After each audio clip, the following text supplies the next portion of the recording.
자, 다시 뵙겠습니다. 저는 국어 가르치고 있고요. 커널학원 원장 최창이랍니다. 반갑습니다. 앞에서 이제 수학 설명 잘 해주셨는데, 이제 국어 얘기를 좀 해야 됩니다. 수능이 이제 그 작년 국어는 좀 쉬웠어요. 이제 표준 점수 만점이 136점이면 감이 잘 안 오실 테니까 원점수로 환산을 해서 90점 초중반 1등급이었거든요, 수능이. 근데 올해는 아직 이제 원점수 환산해서 정확히 몇 점이 컷이다라는 건 확정 지을 수 없지만 80점 중반대가 지금 1컷입니다. 이제 그 신문에 그렇게 났더라고요. 불수능이 아니라 용암수능이었다. 국어도 어렵고 수학도 어렵고 영어도 어렵고. 근데 그 중에서도 국어가 무척 어려워서 그래서 지금 사실 두 가지 마음이 공존합니다. 올해 쳤던 친구들에 대한 걱정, 그리고 이제 어쨌든 저는 이걸로 밥 먹고 사는 사람이니까 기대감, 국어 어려우니까 많이 들을 거다라는 기대감, 뭐 이런 것도 좀 있고요. 그래서 차근차근 이제 국어 관련해서 올해 수능은 어떻게 나왔고 앞으로 수능은 어떻게 준비를 해야 되고 1학년, 2학년은 그럼 어떻게 준비되는지 차근차근 좀 설명을 좀 드리고 그 다음에 이제 저희 수업 소개하도록 하겠습니다. 일단 제 소개부터 드리면 저는 학교는 고대 국문과를 나왔고요. 지금 올해로 학원 강사가 19년 차입니다. 그리고 이제 내년이 되면 20년 차가 됩니다.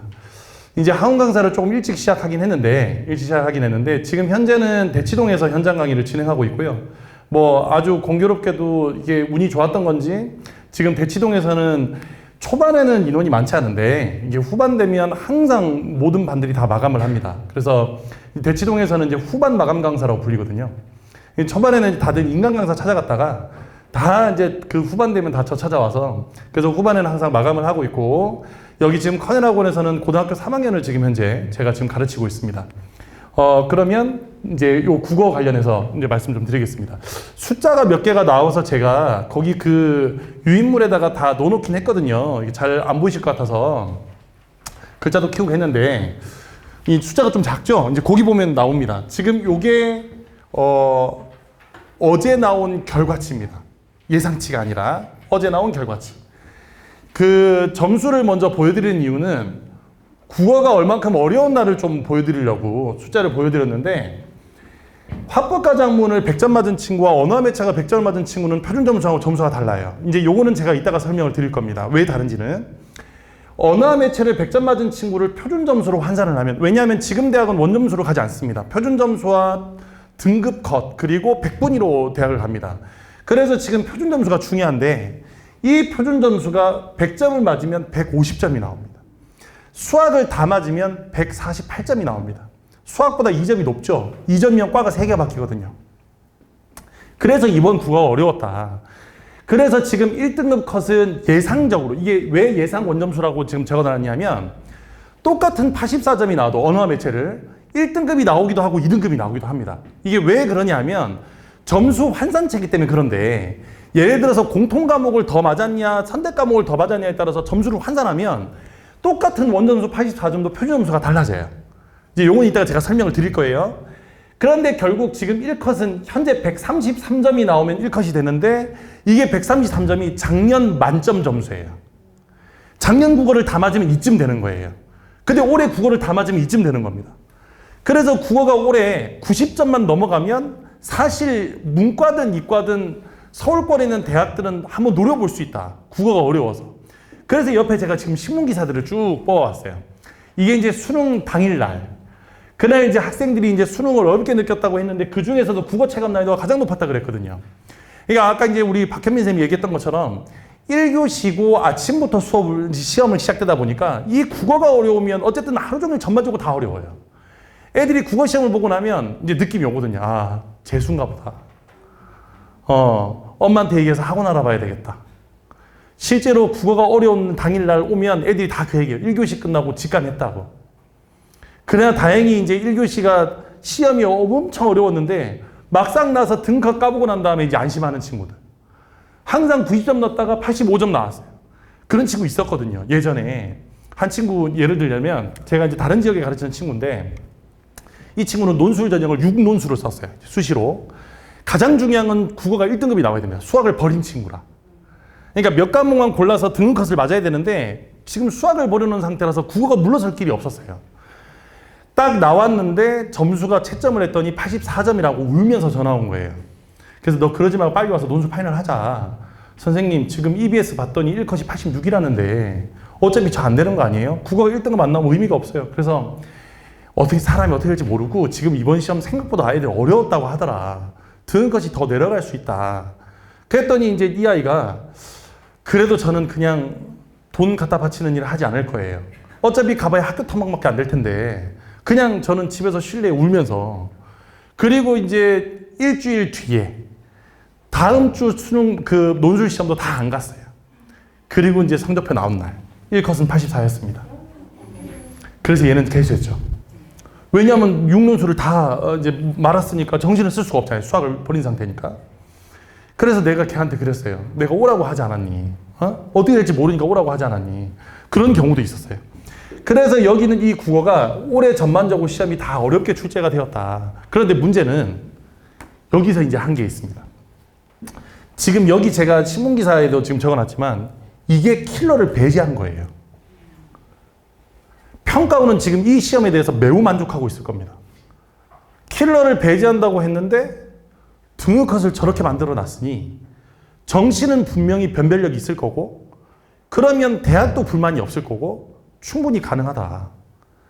게다가 문제가 뭐냐면 이제 아까 수학 만점자가 600명이라고 말씀드렸죠. 그죠? 국어는 만점자가 64명입니다. 이번 국어 100점 받은 친구가 전국에 64명이 있어요. 64명이면 서울대 한 2개 정도 과 정도 됩니다. 만점 맞은 친구가. 그럼 100점을 못 맞고 서울대를 써야 되는 거죠. 그죠? 정시에서. 그러니까 평가원은 아주 만족스러운 시험일 거예요. 그러면 이 말은 무슨 말이냐? 아직까지 정권이 끝나려면 한 3년 정도 있어야 되니까 이 정권 내에서는 어쨌든 킬러를 배제한다는 이 교육부의 방침을 계속 유지를 할 거고 게다가 이제 극상 난이도는 내지 않되 난이도를 통해서 어쨌든 등급컷을 이렇게 만들겠다는 건 성공을 했으니 최소한 3년간은 이 기조가 유지가 될 겁니다. 국어는. 그게 무서운 거예요. 그게 무서운 거. 물론 아이들은 적응해 나가겠죠. 지금 이제 고3 올라가는 친구들은 당장 적응을 해야 되겠지만 1학년, 2학년 친구들은 이제 아직 기간이 있으니까 분명히 적응해 나갈 겁니다. 적응해 나가더라도 충분히 가능했다는 걸 이제 몸소 경험했으니까 아마도 이제 요 정도 점수에서 이제 1등급을 만들려고 계속 노력을 할 거예요. 자, 그러면 문항별로 지금 제가 오답률을 한번 보겠습니다. 요거는 이제 수능 다음 날 EBS에서 아이들이 이제 그 번호를 다 입력을 하고 나면 오답률을 책정을 해줍니다. 그래서 지금 숫자는 너무 작은데 제가 이제 굵은 글씨로 이렇게 글자를 적어 놨어요. 이게 어디서 나온 문제인지. 자, 그러면 이제 예비고1 올라가시는 학부모에 대해서 잠깐 설명을 좀 드릴게요. 이제 고등학교 1학년, 2학년 모의고사와 고3 수능은 문제가 다릅니다. 구성이. 수학하고 완전히 달라요. 국어는. 1학년, 2학년까지는 국어를 어떻게 보냐면 앞에 1번부터 15번까지 화법작문하고 문법까지 해서 15문제가 나옵니다. 선택 과목이 아닙니다. 고등학교 1학년, 2학년은. 그래서 앞에 화작문 15문제가 나오고 그 다음에 이어서 문학과 독서가 이렇게 해서 45문제. 그래서 여기에 15문제, 여기에 15문제, 여기에 15문제 이렇게 해서 45문제가 나옵니다. 현재 국어는. 그런데 수능은 어떻게 바뀌냐면 이제 3학년 올라갑니다. 3학년 첫 번째 3월 모의고사를 치면 애들이 가장 놀라는 게 아무 대비 없이 있다가 가장 놀라는 게 뭐냐면 시험지 구성이에요. 일단 1번부터 뭐가 나오냐면 독서부터 나옵니다. 화작문이 아니라. 그래서 1번부터 17번까지 독서가 나오고 그 다음 18번부터 34번까지 문학이 나옵니다. 모두 17문항씩입니다. 17문항씩. 합쳐서 여기가 74점. 여기가 74점. 죄송합니다. 76점이고요. 그 다음에 뒤에 선택 과목이라 그래서 화법과 작문, 언어와 매체로 나뉩니다. 화작이라고 부릅니다. 그걸 줄여서. 화작과 언매로 나뉘는데 여기가 모두 11문제. 문항수는 모두 11문제가 되고 이 11문제가 모두 24점이 됩니다. 문항 배치가. 그래서 시작하자마자 독서를 푸는데 작년까지입니다. 작년까지는 여기서 가장 어려운 게 뭐냐 그러면 1학년, 2학년 때보다 3학년 때 난이도가 급격하게 올라가는 게 독서예요. 비문학. 문학이 아니라 독서. 철학도 나오고 과학도 나오고 기술도 나오고 법도 나오고 경제도 나옵니다. 여기는 이 난이도가 올라가서 원래 작년 거랑 비교해드리고 싶은데 작년 거는 1번부터 여기 10번까지 중에서 8문제가 독서예요. 난이도가 가장 높았던 문제, 오답률이 가장 높았던 문제라면 독서고, 실제로 고3 올라가서 애들이 시간 부족하면 버리는 파트도 독서입니다. 어려우니까요. 그래서 항상 독서가 이렇게 차지해서 올해 6월 달에 교육부에서 그 얘기가 나온 거예요. 독서가 너무 어렵다. 독서가 배형식이 너무 필요로 한다. 추론적인 요소가 너무 많이 들어간다. 그래서 지금 올해 수능은 여기 잘 보시면 지금 이 언어 매체 오답률입니다. 독서가 나와요. 10번과 15번은 어려운 문제였습니다. 이게 지금 오답률이 70%가 넘어가는 건 보통 찍었다는 얘기예요. 보통 찍었다는 얘기. 그런데 3위가 문학인 게 오답률이 지금 70%인데, 자, 문학은 절대 아이들은 찍지 않습니다. 왜냐하면 기본적으로 고3 올라오는 친구들의 가장 머릿속에 들어있는 생각은 문학과 선택 과목은 다 맞고 독서를 어떻게 하자 주의예요. 왜냐하면 이유가 있습니다. 문학은 지문이 보통 7지문 정도가 사용되는데 그 중에 3, 4지문이 EBS 교재에서 연계가 돼요. 절반이.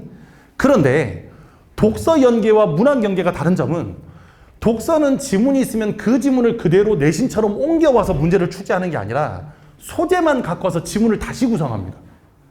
자, 예를 들어서 데이터에서 이상치가 나오면, 그러니까 이상한 수치가 나오면 어떻게 처리할 건가에 대한 게 수능 특강이 있었어요. 이게 이번 수능에 나왔던 기술 지문입니다. 보면 이상치라는 그 키워드만 같을 뿐 내용은 달라요.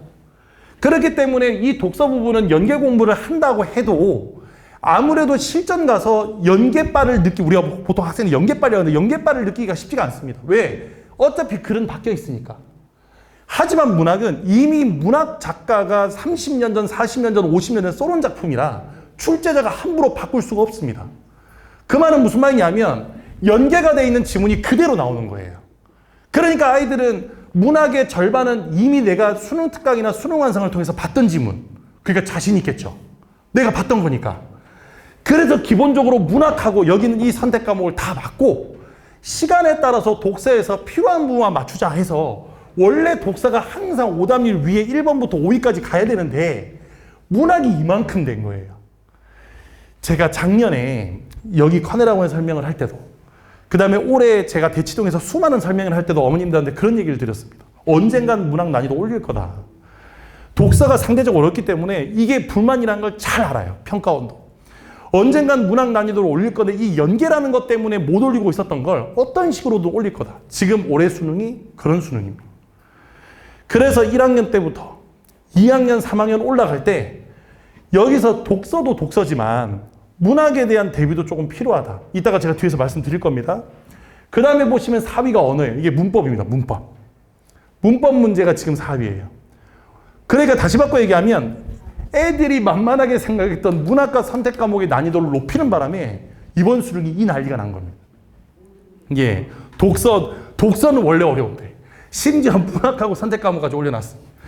자, 여기 보시면 이게 더 놀라워요. 1위가 화작입니다. 화작은 애들 공부 안 하거든요.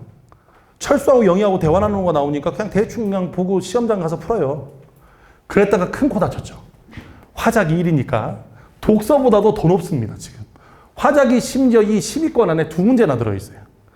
그러니까 이제 이번 수능은 어쨌든 문학과 선택 과목의 난이도가 높다. 요거를 차근차근 준비하는 게 중요하다. 자, 그러면 이제 나왔던 걸 한번 정리해보면 EBS 연계 체감률은 이제 아까 전에 우리 수학도 마찬가지지만 국어도 연계 체감률은 높여놨습니다. 왜냐하면 독서가 어렵다는 지적을 어떻게 피해 나갔냐. 독서가 맨 처음에 1번부터 3번까지 독서론이라고 해서 독서하는 방법에 대한 지문이 나와요. 이 지문은 하나도 안 어려워요. 그냥 한 3분, 4분 읽으면 다 풀립니다. 이건 모든 학생이 다 똑같아요. 아까 오답률 보시면 알겠지만 1번부터 3번은 없을 겁니다. 1위부터 12위 안에. 그런데 그 뒤에 4번부터 17번까지 이루어지는 독서가 인문철학 지문도 나오고 기술 지문도 나오고 법 지문도 나오는데 거기는 그 지문들을 모두 EBS에서 연계합니다. 그래서 아이들은 아까 말씀드렸던 것처럼 완전히 이제 연계가 확실하게 그 지문을 끌어다 쓴 건 아니지만 어디서 읽어본 느낌. 그러니까 연계 체감률은 높은데 문제가 뭐냐면 선지에 대한 판단을 어렵게 만들어 놨어요. 선택지를 왜 국어 시험 항상 그렇잖아요. 하다 보면 답이 두 개 남아요, 항상. 정답 같은 오답과 오답 같은 정답. 그러고 이제 고민하다가 3번 하면 정답 5번이고 5번으로 고치면 정답 3번이고. 네, 제가 애들한테 하는 얘기. 가장 슬픈 건 3번과 5번 고민했는데 정답이 2번일 때. 이 답을 지웠으니까 답이 안 나오는 거예요. 그러니까 고민하는 거죠. 3번이냐 5번이냐. 답을 지워버렸으니까. 그래서 이번에는 문제의 선지의 판단을 어렵게 만들어서 이게 이제 앞쪽에 숫자를 다시 한번 잘 보시면 보통 아까 두 문제 나온다 그랬잖아요. 정답 같은 오답과 오답 같은 정답. 첫 번째 문제는 지금 정답이 5번이고 오답이 4번인데 4번의 판단이 35.7이니까 훨씬 더 높아요. 이 문제는 제가 말씀드렸던 것처럼 찍은 문제입니다. 왜? 보통 애들 찍으라고 하면 몇 번 찍는다? 예, 3번이나 4번을 찍어요. 5번은 잘 안 찍거든요. 1번 안 찍고요. 그게 1번 선지 판단율이 떨어지는 겁니다, 지금. 네, 이건 찍은 문제예요. 그런데 지금 이 문제, 정답이 4번이거든요. 근데 2번이 25.9%예요. 그런데 잘 보시면, 이게 이제 여기서 잘 보셔야 됩니다. 보통은 이렇게 나오면 둘 다 한 30% 넘겨서 막 두 개가 경합을 해야 되는데, 얘가 12%, 얘가 13%, 얘가 20%예요. 그 말은 무슨 말이냐면, 선지 두 개 남도록 만든 게 아니라 이번 시험은 선지를 3개, 4개씩 남기도록 만든 겁니다. 그러니까 확실하게 하나 지워놓고 나머지 3개, 4개에서 고민하도록 만드니까 시간도 걸리고 찍게 만들고 어렵게 만든 거예요. 근데 이걸 분명히 올해 3년 내내 그 기조를 유지할 거다. 수능에서는. 그래서 선지 판단을 어렵게 만들어서 이 다음 문제 보세요. 문학. 30%, 15%, 20%, 26%, 5번만 적죠. 그죠? 이거 지금 이것도 한 3개, 선지 3개 정도를 지금 경합시켜 놓은 거예요. 그러니까 2개가 아니라 3개를 경합시키니까 더 힘들죠. 오답률은 더 높아지고. 그래서 선지에 대한 반응률을 요렇게 지금 다시 요렇게 선지에 대한 판단을 어렵게 만들었다. 그 다음에 문학과 선택 과목 난이도 높였다는 아까 말씀드렸죠? 그 다음에 마지막. 그러다 보니까 시간 분배를 어렵게 만들었어요. 왜냐하면 제가 이제 애들한테도 얘기를 하고 아이들도 그렇게 알아요. 고등학교 1학년 때는 고등학교 1학년 올라가서 첫 모의고사잖아요. 아무것도 몰라요, 아이들은. 그냥 내신처럼 1번부터 타박타박 풀어요. 그러다가 이제 느껴요. 아, 1번부터 풀면 망하는구나. 국어는 1번부터 풀면 안 되거든요. 그럼 어떻게 풀어야 되나요? 자, 보세요. 아까 독서가 어렵다 그랬고, 문학과 원래 선택하기 좀 쉽다 그랬죠. 그죠? 그래서 보통 시간 분배를 어떻게 하냐면, 문제를 수학처럼 한 문제가 독립적이진 않지만, 국어는 지문의 3, 4문제씩이 묶어서 독립적인 거잖아요. 그래서 어떻게 푸냐면, 애들한테 그래요. 일단 지금 선택 과목 화작이나 엄매는 공부를 하건 문제를 풀건 그래도 이제 지금 올해 수능은 어려웠지만 대체적으로 쉬웠으니까 이거부터 먼저 풀고 오히려 거꾸로. 그래서 얘를 11문제니까 보통 한 13분 내로 풀어야 돼. 13분 내. 그 다음에 문학을 2번째 풀고. 왜? 이 중에 절반은 내가 봤던 거니까. 아무래도 그냥 읽는 것보다는 빠르게 풀 수 있겠죠? 그래서 여기는 이 친구를 보통 25분 내에. 그럼 벌써 합치면 38분이 나오죠? 여기에 마킹 한 2, 3분이 있습니다. 맨 마지막에 마킹해야 되잖아요. 마킹 시간까지 포함해서 40분 내로 끝내고 나머지 40분을 몽땅 독서에다 써. 그러니까 이제 1학년, 2학년은 구성이 조금 다르니까 화작문을 풀고 문학을 골라서 푼 다음에 독서를 나중에 푸는 게 좋아요. 왜냐하면 독서는 어렵거든요, 정말. 독서는 정말 어려워서 지문을 보여드리고 싶은데 지문을 제가 못 넣는데 지금 정말 어렵습니다. 그래서 그 어려운 지문을 여기는 이 시간 안에 풀기가 어려우니까 독서를 풀고 가장 어려운 지문을 끝에 보내놨다가 시간이 부족하면 걔를 날려. 어제 그 성적표 나온 다음에 받은 문자 중에 가장 인상 깊었던 친구가 하나 있어요. 선생님, 수능 성적표가 나와서 인사드려요. 이렇게 문자가 왔는데 제 핸드폰 좀 뒤에 있어서 그 친구가 한 말의 요지는 수능 때 가장 높은 점수를 받았대요. 이유는 선생님이 모르는 건 버리라 그래서 다 버렸더니 점수가 높았다는 거예요. 그래서 등급컷 맞췄대요. 수시컷 맞췄대요. 수시컷 맞추는 게 중요하잖아요. 수시 쓴 친구들은. 그래서 내가 그랬거든요. 그 전주에, 수능 전주에, 야, 모르면 그냥 버려. 그리고 다 번호 한 다음에 가장 적게 나온 번호로 찍어. 가장 적게 나온 번호로 한 번으로 밀어. 야, 그러니까 이런 거죠. 3등급 나오던 애가 수능날 가서 100점 맞을 수 없습니다. 근데 우리 아이들은 모든 시험을 다 45문제로 100점 맞으려고 노력합니다. 아니 3등급 나오던 친구가 100점 맞으려고 노력한다고 100점이 나올 수가 없지요. 그러면 3등급 나온 친구는 현실적인 목표는 2등급만 나오면 되잖아요. 2등급 나온 친구는 1등급만 나오면 되지 않습니까? 다 맞으면 이상적이죠. 그래서 그렇게 얘기를 했더니 아이가 그 얘기를 듣고 시험장 가서 정말 그랬다는 겁니다. 어려운 거 다 버리고. 패스하고 풀 수 있는 것만 풀었더니 등급값은 맞췄다. 왜냐하면 아까 얘기했던 것처럼 여기 문학과 선택 과목을 다 맞추면 점수가 여기가 지금 38점이거든요. 얘가 24점이니까 62점이 나옵니다. 독서론 3문제가 7점이거든요. 그 점 풀 수 있다 그랬으니까 7점 합치면 대충 한 70점 정도 나와요. 국어는 무조건 기본으로 7점을 깔고 와야 되는 겁니다. 그러고 난 다음에 한 번으로 쭉 밀면 독서를 하나도 못 풀어서 한 번으로 쭉 밀면 그래도 한 3문제는 맞겠죠. 한 번으로 밀면 그럼 70점 중후반이 나와요. 그럼 70점 중후반 나오면 어떻게 되는지 아십니까? 점수 다시 볼게요. 등급. 3등급 나옵니다. 3등급은. 그래서 그 아이한테 이제 그렇게 얘기를 했더니 아이가 열심히 해가지고 어쨌든 시간 분배 이거 어렵게 출제했다.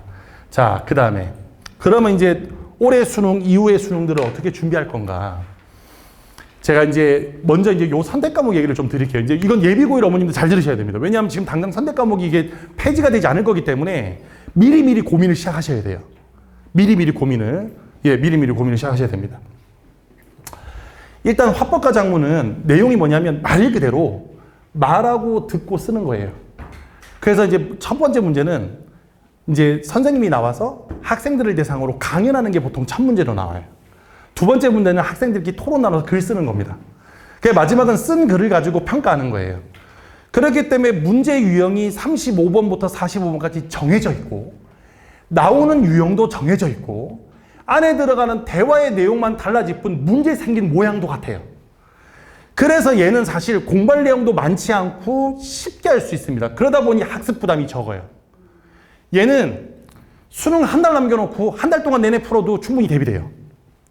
물론 그것도 대비 안 하니까 이제 참사가 벌어진 거죠. 이제 저기 화법이 1등 되고 막 이렇게. 그것도 안 하니까 애들이. 근데 화법은 정말 학습 부담이 적습니다. 대신에 언어와 매체는 자 이제 언어는 문법이에요. 이 언어라고 돼 있는 건 문법입니다. 모두 몇 문제가 나오냐면 5문제가 나와요. 5문제가 중세국어 포함되어 있습니다. 중세국어 포함해서 이제 고등학교 1학년 올라가면 세종대왕 때 만들어진 국어를 배워요. 그 국어 문제까지 포함해서 5문제가 나옵니다. 그 다음에 매체 문제가 6문제가 나오는데 매체는 뭐냐면 화법과 작문은 아까 토론하고 대화하고 글 쓰는 거라 그랬죠. 그죠? 그걸 방송으로 하거나 블로그에 쓰거나 홈페이지에 올리는 거예요. 그래서 이 6문제는 화법과 작문과 다르지 않습니다. 그냥 어떤 걸 이용했냐입니다. 그냥 여기서 서서 강연을 하면 화법이고 그걸 방송에 나와서 하면 매체가 되는 거예요. 글을 그냥 원고지에다 쓰면 작문이 되는 거고 이걸 가지고 PPT를 만들면 매체가 되는 겁니다. 그래서 여기서 매체는 사실 그렇게 어렵지 않은데 문제는 문법이에요. 이 문법을 음운 파트부터 중세호까지 완벽하게 끝내려면 최소한 한 달 이상 걸려요. 여기서 한 달 이상이란 건 매일매일 1시간씩 공부했다는 기준 하에 매일매일 1시간씩 공부했다는 기준 합니다.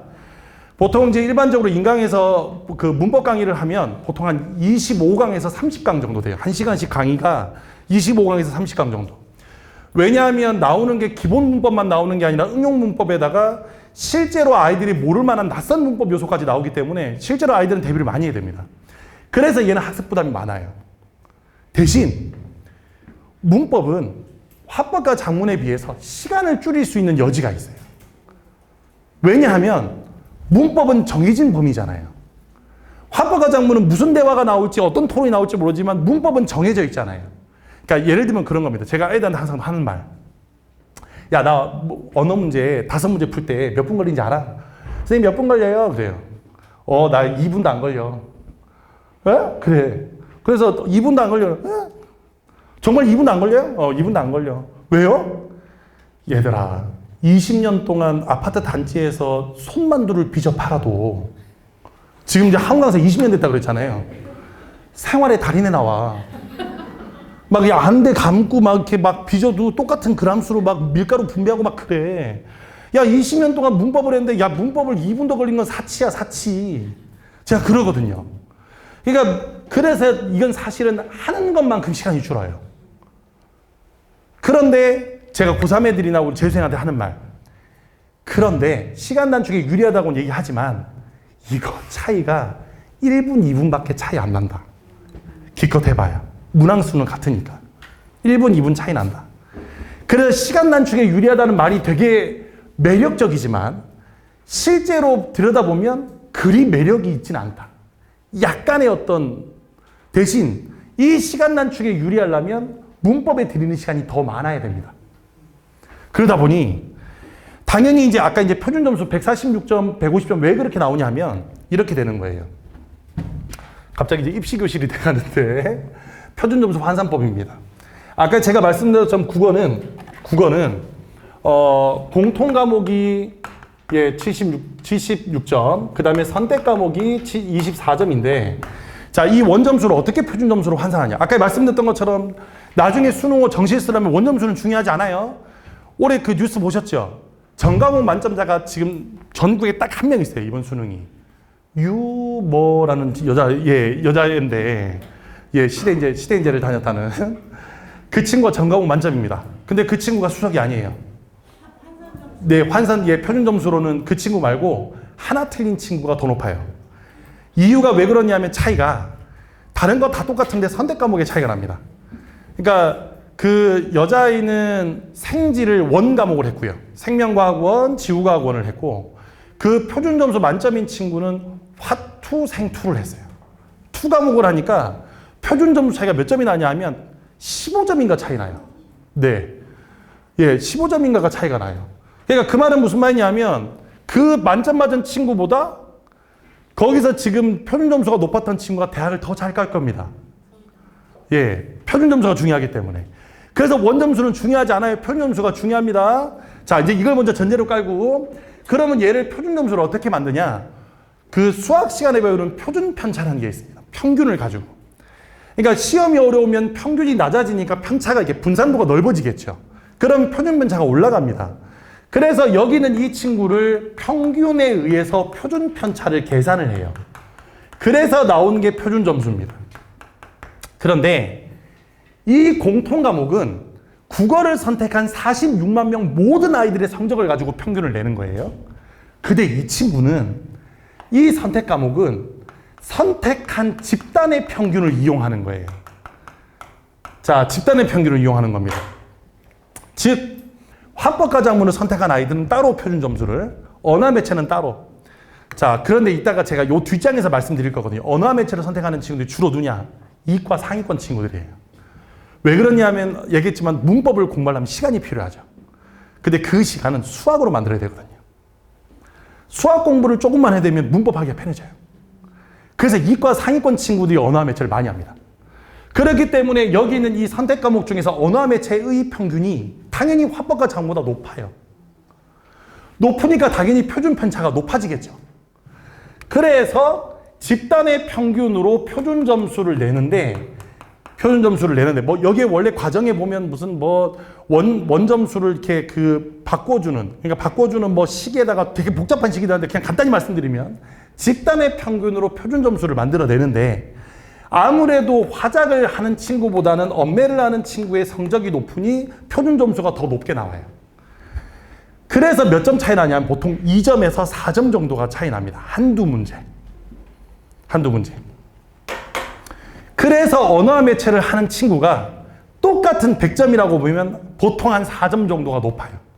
표준 점수상으로. 그래서 표준 점수에서 유리하다는 겁니다. 자, 그런데 이제 이걸 선택을 하려면 이제 선택해야 되는 이제 그 조건들이 필요합니다. 그럼 언어 매체는 어떤 학생들이 선택하면 좋으냐? 요거는 1학년, 2학년 어머님들도 마찬가지고 3학년 어머님들도 마찬가지입니다. 다 잘 들으셔야 돼요. 왜냐하면 결국 고3 가서는 선택 과목 해야 되거든요.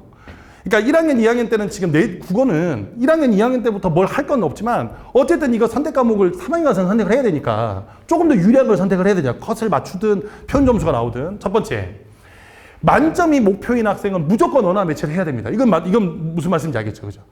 똑같은 100점이더라도 4점 차이가 나면 과가 몇 개씩 바뀌어요. 그러니까 만점이 나오려면 아까 말씀드렸잖아요. 다 맞아도 아까 전에 한 개 틀린 친구보다 대학을 못 갈 겁니다. 그러니까 선택 과목을 어떻게 하느냐, 그 표준 점수 차이가 크기 때문에 만점이 목표인 학생은 무조건 언어 매체를 해야 돼요. 그 다음 두 번째, 수학 성적이 1, 2등급 나오는 친구들. 그러니까 1, 2등급 나온다는 건 어쨌든 지금 고3 기준으로 말씀드리는 거예요. 한 2등급 정도가 나오면 아무래도 다른 친구보다 수학 공부를 할 시간이 조금 적게 써도 되겠죠. 좀 더 여유가 있잖아요. 그래서 이 친구들은 언어 매체를 할 시간이 나옵니다. 왜냐하면 문학과 독서를 안 하고 그 시간에 문법을 할 수는 없거든요. 문학과 독서를 하고 있는 상황에서 문법을 더 해야 되는 거니까 수학에서 빼와야 돼요, 시간을. 그래서 수학 성적이 1, 2등급 나온 학생들은 언매를 해야 된다.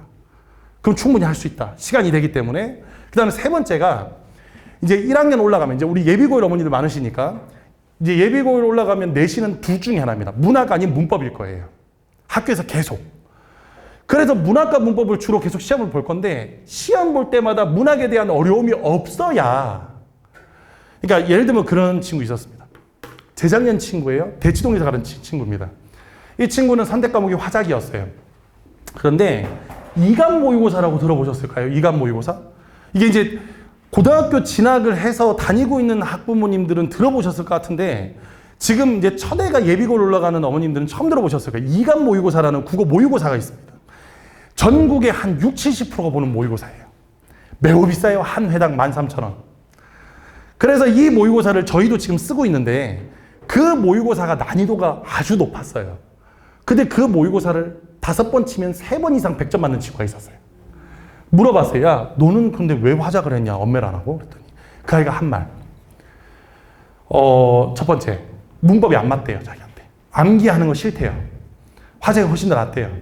그러면서 하는 말. 화작으로 100점 맞으면 되잖아요. 그랬어요. 그리고 화작으로 100점 맞고 서울대 의대 갔습니다.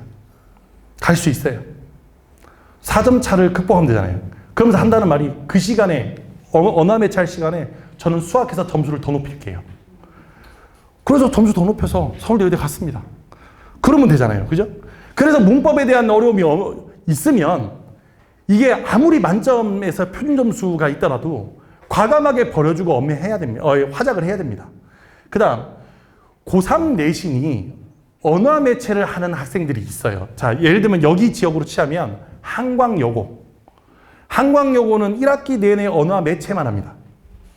문학도 독서도 안 해요. 신기한 학교예요. 남들은 다 문학 독서 하는데 여기는 무조건 언어 매체 합니다. 화법과 작문은 선택했어요. 그런 거 없어요. 무조건 언매해야 됩니다. 대신에 반대로 같은 재단인 한광고는 모든 학생이 다 화법과 작문을 하고 있어요. 학교에서. 아니 같은 기조면 같은 기조지 왜 다른 기조인지는 모르겠는데 심지어 수능 특강도 안 쓰고 교과서를 나가요. 한광고는. 그래서 한광여고 친구들은 유리하죠. 아무래도 1학기 내신으로 하니까 내신 챙길 겸 해서 같이 하는 거예요. 내신 챙길 겸 해서. 그 다음에 신안고는 일부가 들어가요. 일부가 들어갑니다. 평택고는 안 합니다. 언어 매체라고 수업만 걸어놓고 문학과 독서를 해요. 고3 올라가면. 그래서 고3 때 실질적으로 언어 매체하는 거기 때문에 언어 매체를 내신으로 해서 선택하기 편한 친구 학교는 한광여고. 예, 한광여고. 신안고는 조금 나간다. 일부가 나간다. 근데 신안고는 언어 매체를 할 시간이 없어요. 이게 원체 문학 독서 범위를 수능 특강 반권씩 중간고사와 기말고사로 내기 때문에 언어 매체를 할 시간이 없어요. 뭐 이게 들어간다 하더라도. 어쨌든 요렇게 이 4개 중에서 한 가지 이상의 조건이 만족해 언어 매체를 하는 겁니다. 한 가지 이상의 조건이 돼야 언어 매체를 하는 겁니다.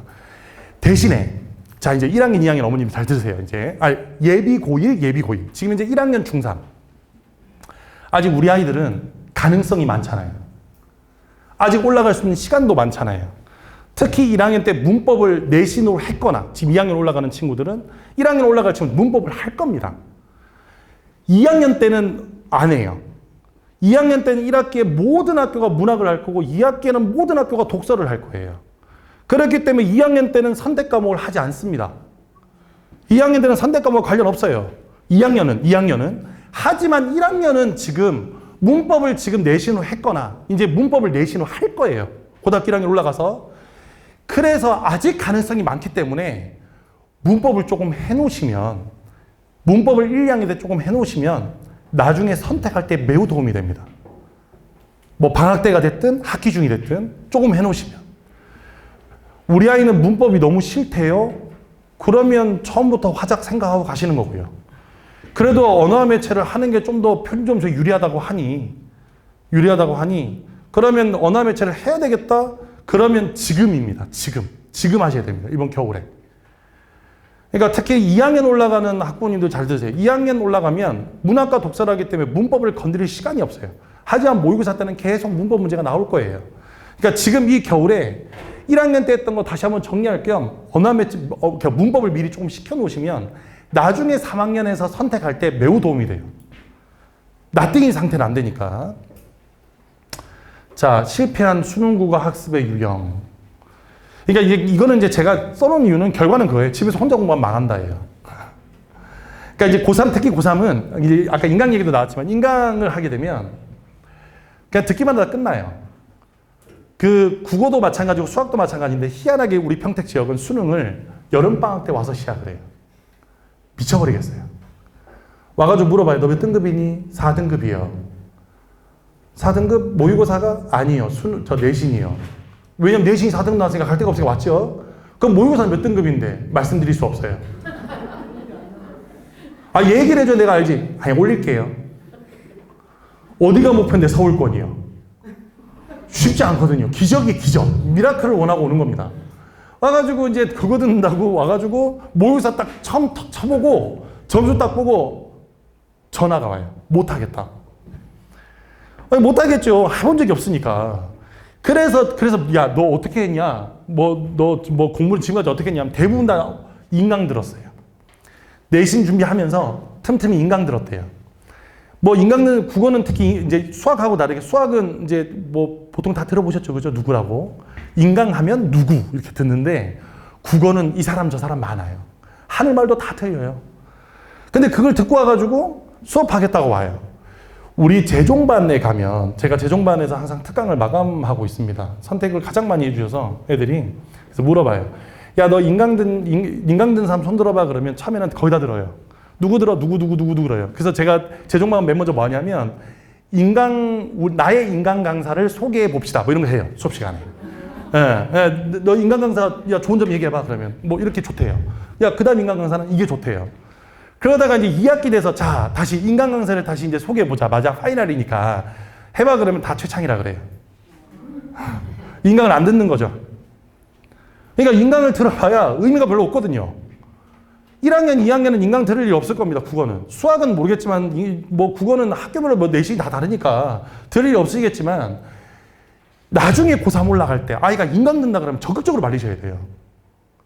왜 그러냐면, 국어는 그러니까 문학을 이따가 이제 말씀드릴 텐데 문학은 어떻게 읽느냐가 중요한 게 아니라 어떻게 푸느냐가 중요하거든요. 그런데 인간 강사들의 수업 내용은 대부분 어떻게 읽느냐예요. 아니, 시야 그냥 읽으면 되죠. 소설도 그냥 읽으면 되고. 그렇게 어렵지 않은데. 근데 그걸 가지고 몇 시간 동안 수업을 합니다. 그리고 막상 아이들은 효과를 못 봐요. 그러니까 이거 진짜 말리셔야 됩니다. 그 다음 여기서 기출문제 풀 거예요. 문제 풀면 되잖아요. 국어는 국어잖아요. 저는 한국인이에요. 이런 친구들이 있어요. 그런데 아시겠지만 지금 국어 한국인이었으면 이렇게 나오지 않습니다. 점수가. 수능 출제 매뉴얼 첫 장에 뭐라고 적혀 있냐면 수능 국어 시험은 중등교육과정을 마친다. 중등교육과정 마쳤다는 건 고등학교까지 졸업했다는 거죠. 그죠? 중등교육과정까지 마친 자에 한하여 의사소통 능력을 측정하는 시험이다. 이게 국어형의 첫 줄입니다. 그러면 제가 그래요. 의사소통 능력을 측정하는 거니까 한국인이면 당연히 몇 등급이 나와야죠? 1등급 나와야 됩니다. 그럼 3등급부터는 외국인이야? 네, 그래요. 5등급부터는 한국어 못하고 그냥. 제가 그렇게 물어보거든요, 애들한테. 이게 그래요. 이 국어 시험이 그렇습니다. 그래서 옆에서 습관을 잡아주고 내용을 정리해주고 어떻게 풀어가지 봐주는 사람이 필요한 거예요.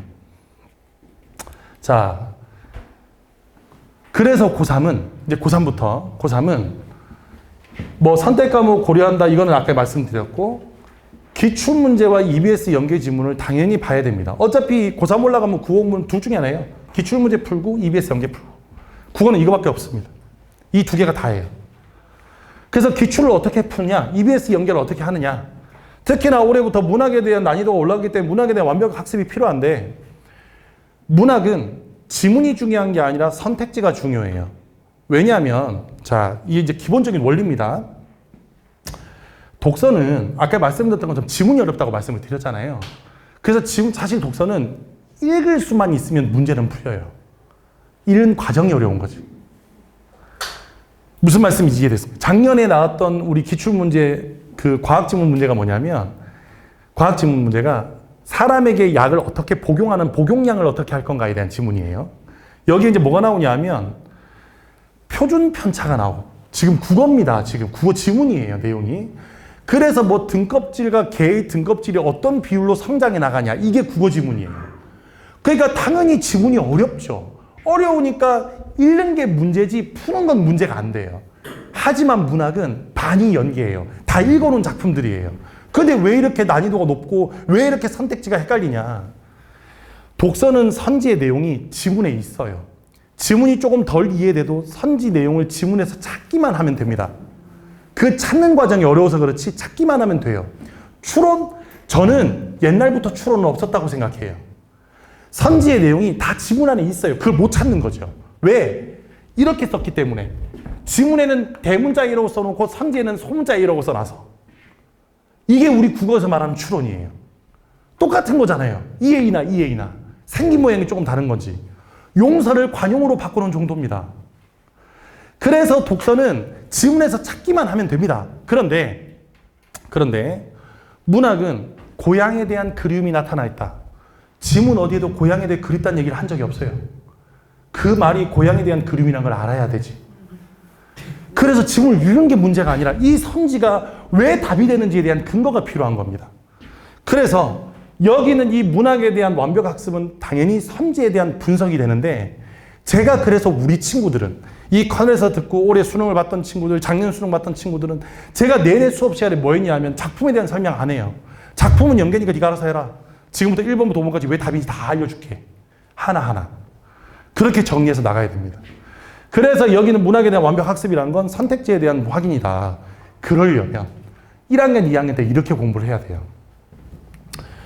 국어 공부를 한다 그러면 보통 대부분 다 1학년 처음에 올라갈 때는 의욕과 의지, 열정으로 예비 매산비 이런 걸 사서 풀어요. 예비 매산문, 뭐 자이스토리 예비 고일 이런 거 사서 풉니다. 그러다가 이제 1월 어느 시점인가부터 이제 그걸 안 풀고 어딘가에 꽂아 놓죠. 지금 벌어질 일을 미리 예상해 드리는 거예요. 지금 교재를 다 사셨을 거잖아요. 이제 사가지고 이제 이름까지 쓰고 앞에다가 이름 스티커 붙이고 이제 열심히 풀어보자 막 계획도 일자별로 세워놓고 할 텐데 분명히 1월 언제쯤인가부터 안 풀 겁니다. 보통 설 연휴 전후예요. 그리고 그게 꽂혀 있는 상태로 있어요. 물어보죠. 야, 그래도 이거 풀어보라고 사줬는데 너 풀어봐야 되지 않겠니? 엄마 나 풀고 있어. 근데 며칠 전 풀던 것과 오늘 풀던 거의 차이가 없어요. 계속 안 나가요. 매 3비면 매일 3지문씩 풀어야 되는데 매일 안 풀어요. 한 달에 3지문 풀어요. 그러다가 1학기가 시작돼요. 그러면 이제 새 책을 받죠. 국어교과서를.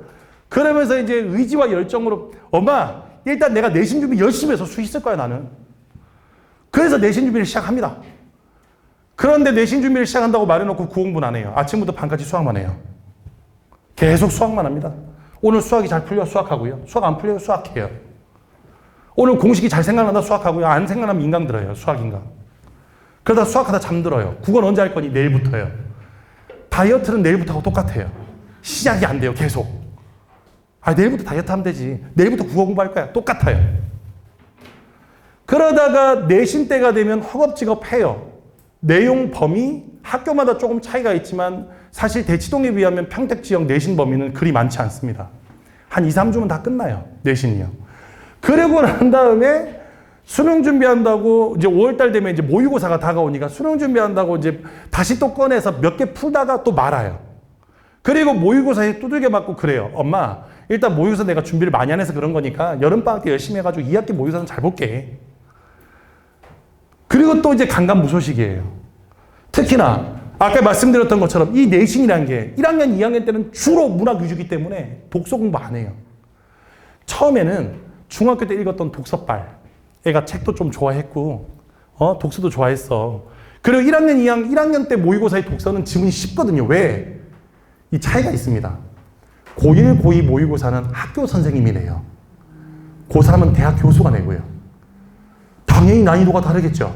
전문성이 다를 테니까. 인문 철학 지문을 학교 도덕 선생님이 내는 겁니다. 하지만 수능은 대학 철학과 교수가 내요. 깊이도 다르고 내용도 다르고 쓰는 어휘도 달라요. 그래서 1학년, 2학년 때 독서가 생각보다 많이 안 틀리니까 이제 자기 스스로 자아도취합니다. 엄마, 봐봐. 아, 나 원래 국어에 좀 소질이 있었나 봐. 1학년 얘기를 가죠. 그리고 1학년, 2학년의 가장 큰 문제는 이게 아니라 독서가 아니라 고전문학이에요. 옛날 말로 적혀 있으니까. 그래서 고전문학 해야 될 것 같아. 해야 될 것 같다는 항상 얘기는 하죠. 그러니까 안 하고 모의고사도 안 풀어요. 그러다가 이제 고3 올라서 모든 걸 하려니 시간도 부족해. 독서는 공부가 안 됐어. 고전문학은 고3 올라서 모의고사 봤더니 해석해서 나와. 1학년, 2학년 저 내신 때는 고표기로 나오지만 고3 수능은 해석해서 나옵니다. 그러니까 쓸모없는 공부들을 해놓고 고3 올라서 수능 준비하겠다. 그러니까 점수가 안 나오죠. 그래서 정리해드리면 일단 수능과 내신을 함께 공부하라는 게 무슨 말이냐. 이 지역 학교들은 이제 옛날하고 많이 바뀌었어요.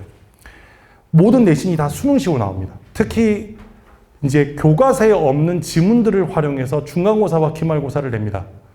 그러면 기본적으로 뭐가 필요하냐? 낯선 지문을 읽을 수 있는 독해 능력이 필요하겠죠. 그죠? 그래서 내신을 그냥 암기만 할 게 아니라 수능식으로 공부를 해야 되는 거예요. 아무리 교과서에 있는 지문도 내가 읽을 수 있고 내가 감상할 수 있는 능력이 있어야 됩니다. 그 다음 문학과 독서를 균형 있게 공부하는 것도 마찬가지예요. 독서 공부를 지금 이 방학 때 안 하면 학기 중에는 안 합니다. 내신 때문에. 그래서 예비매산비 잘 사주셨어요. 그때 자히스토리 예비고1 잘 사주셨습니다. 우리 고등학교 2학년 올라가는 어머님들은 고2가 아니라 고3 기출문제를 사주셔야 돼요. 예비매산비가 아니라 매산비. 자히스토리 예비고1에 자히스토리 고3. 선생님, 저희는 이제 1학년 끝나고 2학년 올라가는 건데요. 지금 기출문제 안 풀면 3학년 올라가서는 연계교재에 치여서 기출문제 못 봅니다. 그래서 1학년 때는 고1, 2 모의고사, 1학년 올라가는 이 겨울방학 때는 1학년, 2학년 기출문제 모의고사를 고2 올라갈 때는 고3 기출을 어렵더라도 풀기 시작해야 돼요. 매일 3지문씩 풀 필요 없어요. 하루에 1지문씩 꾸준히 푸는 게 중요합니다. 1지문씩. 1지문씩, 2지문씩. 문학을 2지문 풀었다면 독서도 2지문. 균형 있게 공부한다는 게. 그리고 가장 중요한 건 끝나고 오답 정리를 해야 되는 거예요. 왜 틀렸는지 확인을 하는데 중요한 거. 해설지랑 친해지면 안 됩니다. 그게 무슨 말씀이냐면 오답 정리하라고 하면 애들 해설지를 읽어요. 그러면 국어는 다 설득이 됩니다. 아, 이래서 답이었구나. 아이의 국어 실력은 늘지 않아요. 그래서 어떻게 해야 되냐? 왜 답이 되는지 안 되는지를 본인이 직접 써보고 해설지랑 비교하는 연습을 해야 됩니다. 문제를 다시 풀고 틀린 문제를 다시 풀고 이게 왜 정답이지 아닌지를 써보고 그걸 해설지랑 비교하도록 그렇게 해서 문학과 독서를 균형 있게 공부를 한다. 말씀드렸지만 고1 올라가는 친구들은 고1, 2 모의고사를 고2 올라가는 친구들은 고3 모의고사를 그리고 지금 고3 올라가는 친구들은 당연히 고3 기출을 풀어야 되겠죠. 그죠? 그래서 그렇게 된다. 고전문학을 보다 열심히 하는 건 내신 때문이에요. 이건 어쩔 수 없어요. 당연히 하긴 해야 됩니다. 그러면 고전 시간을 어떻게 연습을 좀 시키시냐. 시중에 가면 그 잡서처럼 작품들이 모아져 있는 목록이 있어요. 예를 들어 가장 이제 그 많이 보는 게 고전 시가의 모든 것. 이제 이게 꿈틀이라는 꿈에 담은 틀이라는 출판사에서 나온 요건데 요게 이제 작품 논문집이에요.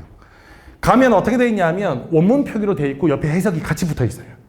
그럼 이제 어떻게 공부를 시키시냐면 원문 되어 있는 걸 읽고 해석을 가려놓은 다음에 아래쪽에다 해석을 한번 연필로 써보라고 하세요. 안 돼도 하셔야 됩니다. 안 돼도. 하셔야 되는데 참고로 이거 맨 처음에 뭐가 나오냐면 뭐 들어보셨을 거죠? 거부가 머리를 내어라. 이제 구지가라고 합니다. 그 다음에 공무도화가 니마 그물을 건너지 마오. 이런 거 나오는데 그건 다 버리고 시조만. 가사까지는 필요 없어요. 시조만. 시조만. 3줄짜리예요. 금방이에요. 금방금방 합니다. 그래서 요거를 시키셔야 나중에 내신에도 도움이 돼요. 왜? 그 시조를 선지로 낼 거거든요. 학교 선생님은. 그래서 미리 읽어놓으면 아 그거 하고 풀 수 있어요. 그래서 고전 문학을 미리 조금 하시는 게 중요하다. 예. 고1, 2, 3 모의고사도 꾸준히 푸는 게 중요하고요. 자, 이제 수업 관련 얘기를 하자면, 이제 제 수업은 고3입니다. 고3 친구들은 처음부터 실전처럼 가르칩니다. 확실한 과제 검사 및 피드백은 어떻게 하냐면, 조교들이 과제를 쫙 걷어가요. 그래서 이제 조교들은 저한테 배웠던 제자들입니다. 와가지고 서울권에 있는 대학 다니고 있는 친구들이고요. 와가지고, 이 아이가 뭐가 부족하고 넌 무슨 공부를 더 해야지라고 다 첨삭을 해줘요. 과제에다가. 첨삭을 하고, 중간중간에 쉬는 시간에 들어와서 아이에게 과제를 나눠주면 피드백을 합니다. 넌 이거 공부 더 했어야 돼. 이렇게. 그 다음에 주간학습지와 주간모의고사를 통해서 실력 확인하고 홈페이지가 저는 따로 있어요. 우리 커넬 홈페이지 말고 제 개인 인간 홈페이지가 따로 있어요. 그래서 그 홈페이지에서 아이들은 복습 동영상도 받고 추가 동영상도 받고 그래서 이제 진행을 할 겁니다. 그래서 이제 보면 항상 매주 모의고사로 이렇게 성적표가 나가고요. 고3은 성적이 가장 중요하기 때문에 성적 추이가 나오죠. 이렇게 각각 약한 부분이 다 뜨게 됩니다. 요거를 이제 우리 고3 친구들은 나눠줄 거고 그 다음에 홈페이지가 이렇게 따로 있어서 이 홈페이지에서 이렇게 복습 동영상까지 다 나갑니다. 그래서 제 연간커리는 일단 1, 2월 달 2달 동안은 수능 국어 1등급 완성이라 그래서 기출 문제와 좀 난이도 높았던 교육청 사관학교 문제 섞어서 그래서 총 4주 8주로 나가는데 4주에 한 바퀴를 돌고 또 4주에 한 바퀴를 더 돌 거예요. 반복학습이 중요하기 때문에. 그래서 영역을 2번 나눠서 2번 돌고 요렇게 끝내두고 2월 달에 EBS 교재가 나와요. 그래서 3월부터 6월까지는 EBS 끝내기라 그래서 EBS 교재를 봅니다. 연계 교재를 봐야 되니까. 그리고 7월부터는 바로 실전 모의고사 들어가요. 간단합니다, 제 커리는. 국어는 간단하다 말씀드렸잖아요. 기출문제 풀고 EBS 풀고. 그래서 이렇게 진행이 된다. 자, 신의국어는 우리 고등학교 1학년, 2학년 수업입니다. 1학년, 2학년 단과 수업 설명드릴게요. 지금 우리 신의국어 수업은 어떻게 되냐면 저하고 똑같아요. 이게 지금 저희 셋이서 같이 이제 팀을 이루어서 수업이 진행되기 때문에 철저하게 커리를 맞춰놨어요. 그래서 지금 이번 겨울방학 동안에 수능과 내신을 모두 대비할 수 있도록 되도록이면 독서와 문학을 딱 균일하게 3시간, 1시간 반, 1시간 반 이렇게 수업을 깔아놨어요. 문학과 독서를 균형 있게 학습을 유도하는데 마찬가지로 주간과제물과 주간모의고사가 똑같이 나갑니다. 다만 이제 우리 저하고 다른 점은 모의고사를 매번 봐서 성적을 내기보다는 아이하고 그걸 가지고 질문을 하면서 풀어나가는 과정이 좀 더 있어요. 그래서 고등학교 과정에 대한 기본 개념을 정리하는데 자, 이제 이 고등학교 1학년 수업입니다. 이 단과 수업 먼저 말씀드릴게요. 자, 국어 단과 수업은 고1입니다. 예비 고1. 지금 이제 중3. 단과 수업은 오전 9시와 오전 9시, 토요일과 일요일 오전에 있고요. 주 1회 3시간 동안 진행이 됩니다. 문학은 말씀드렸던 것처럼 시, 소설, 감상의 기본 원리가 이번 1월 달에 한 바퀴, 2월 달에 한 바퀴 2번 돌아요. 특히나 고1, 2는 어떻게 지금 진행되냐면 1월 달에는 주로 지금 요 감상하는 기본 원리가 들어가면 1학년은 2월 달에 아까 제가 뭐가 중요하다죠? 문학은? 선집하기 중요하다 그랬죠. 그죠? 그래서 선택지를 정리해 줄 겁니다. 1학년 들어가기 전에 미리 기본 개념인 거죠. 독서는 수능과 내신을 위한 첫걸음인데 문단별 분석부터 할 거예요. 글이 이루어지려면 문단부터 차근차근 이제 읽어야 되거든요. 보통 비문학글이 4문단에서 5문단 정도의 비문학글입니다. 한 문단 한 문단 중심 내용 찾는 것도 애들이 어려워해요. 그래서 처음이라 생각하고 처음부터 따박따박 나간다. 물론 지금 이제 프리윈터를 듣고 있는 친구들은 프리윈터 내용과는 전혀 다른 내용이다. 연결돼서 심화되는 거라 생각하시면 돼요. 근데 선생님 전 프리윈터 안 들었는데요. 그래도 상관없어요. 수준을 맞춰놨으니까. 국어 수업은 수학처럼 뭔가 수준이 많이 차이가 나고 하지 않습니다. 언제 시작해도 늦지 않아요. 그래서 그렇게 지금 해놨다. 어휘 테스트와 문법 테스트를 매번 볼 거고요. 그 다음에 필수 어휘집 이런 것들이 제공이 됩니다. 1학년 수업입니다. 자, 그 다음에 이제 2학년 수업입니다. 고1 수업은 이제 선택이 좀 더 많아요. 왜냐하면 고1은 왜 단과가 2개밖에 없냐면 지금 이따 몰입반 제가 설명드릴 거거든요. 몰입반이 있어서 지금 그냥 그렇게 2개를 해놓은 거고 여기는 지금 고2는 반이 모두 4개가 있어요. 저렇게. 저 중에 이제 하나를 선택하는 겁니다. 문학은 왜 시기별 문학 정리를 넣어놨냐 하면 문학 교과서가 그렇게 생겨먹었어요. 그래서 내신하고 맞춰놓은 거예요.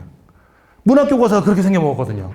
그 다음에 독서는 이제는 문단별이 끝나고 글 전체를 구조별로 독해하는 연습을 합니다. 뭐 의견이 대립되는 견해의 글, 아니면 화제가 나열되어 있는 글, 아니면 뭐 정보 양이 많은 글, 이런 것들을 구조별로 독해 연습을 한다. 다만 그 글거리는 아까 말씀드렸던 것처럼 고3 수능 기출로 합니다. 고2라고 고이 할 수는 없잖아요. 미리미리 땡겨서 해야지. 그래서 이렇게 해서 1시간 반씩 수업이 나눠지는데 이 고1, 2 수업의 특징은 선생님 두 분이 함께 들어가는 거예요. 그래서 문학 선생님은 계속 문학 가르치고 독서 선생님은 계속 독서만 가르칩니다. 그러니까 전문학원 시스템이에요. 저희 지금 국어는 단과지만 자 그렇게 돼 있다. 자 그래서 연간 컬링 이렇게 되는데 이렇게 해서 1, 2월에 수능 국어 기본 개념을 떼고 나면 이제 수학하고 좀 다르게 해요. 저희는 내내 내신 대비를 하는 게 아니라 3월달, 5월달에는 계속 수능 기본을 해요. 아직 중간고사와 기말고사를 치기 전에. 그리고 내신 때가 되면 내신을 합니다. 한 5주 정도요. 4주, 5주 정도. 국어는 그걸로 충분하거든요. 이 지역. 7주, 8주씩 할 이유가 별로 없습니다. 대치동이요. 여름방학 때 내신 대비 반을 언제 개강한지 아세요? 광복절날 개강합니다. 아직 학기가 시작도 안 했는데. 내신을 하지도 않았어요. 선생님 얼굴도 못 봤어요. 근데 내신 대비 합니다. 왜? 그 동네는 이상한 동네예요. 그렇게 해야 시작을 하거든요. 근데 그렇게 할 필요가 전혀 없어요. 한 달 정도면 충분하다. 그리고 여름엔 다시 실전 연습한 다음에 이렇게 내신 대비와 실전 연습으로 나눠져 있습니다. 1, 2학년은. 대신에 이제 고3은, 이제 고3은 지금 빠졌으니까 고3은 내신 대비를 따로 해드리진 않아요. 대신에 내신 때가 되면 어떻게 하냐면 학교별로 자료를 제가 다 만들어 드립니다. 변형 문제를. 어차피 수능 특강이거든요. 그래서 학교별로 내신 문제를 다 만들어 드려서 한 3주 정도를 제가 1대1로 다 질문을 받으면서 내신 대비를 해줍니다. 그래서 학교별로 내신 대비를 하진 않지만 한 3 정도 내신 대비를 한다. 여기 이제 사실은 길지 않아서 이렇게 번호를 적어봤어요. 제가 고3, 여기 두 분이 고1, 2를 하세요. 그래서 궁금한 점 있으시면 연락하시라고 이렇게 번호를 넣어놨습니다.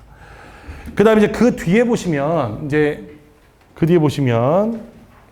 그 다음에 맨 마지막 제 영어가 지금 들어가 있는데, 요 영어가 이렇게 들어가 있는데, 영어도 지금 저희 수업합니다. 이제 자세한 내용은 거기 아마 시간표상으로 이제 표기가 되어 있을 건데, 고1 수업이 따로 있고요. 수능 기본 수업이 따로 있어요. 그래서 이제 이렇게 해서 8주 동안 커리는 지금 이게 글자가 너무 작아서 안 보이는데, 구문독해 위주로 진행을 합니다. 그래서 구문독해 위주로 진행을 하고, 여기는 이 수업은 우리 예비고1 같은 경우 이따 몰입반 설명 드릴 때 몰입반과 똑같거든요. 내용 커리는 똑같아서 단과 수업은 이렇게 진행되고 고2와 고3 수능 수업도 따로 그렇게 시간표가 있다. 참고하셔서 하시면 좋겠습니다.